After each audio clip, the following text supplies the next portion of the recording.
পদত্যাগপত্র জমা দিয়েছেন প্রধান নির্বাচন কমিশনার কাজী হাবিবুল আওয়াল।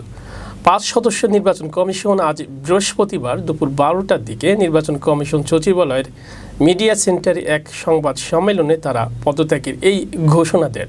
পদত্যাগের আগে সংবাদ সম্মেলনে প্রধান নির্বাচন কমিশনার বলেন, ছাত্র জনতার অভ্যুত্থান আমাদের দেশকে আগামীতে প্রবল সংস্কারের দিকে এগিয়ে নিয়ে আরও সুন্দর একটি বাংলাদেশ সৃষ্টির যে প্রতিশ্রুতি দেওয়া হয়েছে, আমরা সকলে আশাবাদী সেই স্বপ্ন অচিরেই বাস্তবায়িত হবে এবং আগামী দিনের বাংলাদেশ সকল বিষয়ে প্রশাসন, বিচার, নির্বাচন ব্যবস্থা সব কিছু অনেক সুন্দর হবে।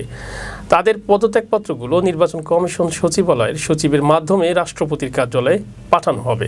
সংবাদ সম্মেলন শেষে ইসি সদস্যরা রাষ্ট্রপতির সঙ্গে দেখা করতে যাবেন।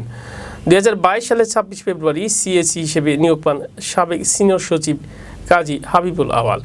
এছাড়া ইসি সদস্য হিসেবে নিয়োগ পান ব্রিগেডিয়ার জেনারেল আহসান হাবিব খান, সাবেক জেলা ও দায়রা জজ বেগম রাশেদা সুলতানা, সাবেক সিনিয়র সচিব মোহাম্মদ আলমগীর ও সাবেক সিনিয়র সচিব আনিসুর রহমান।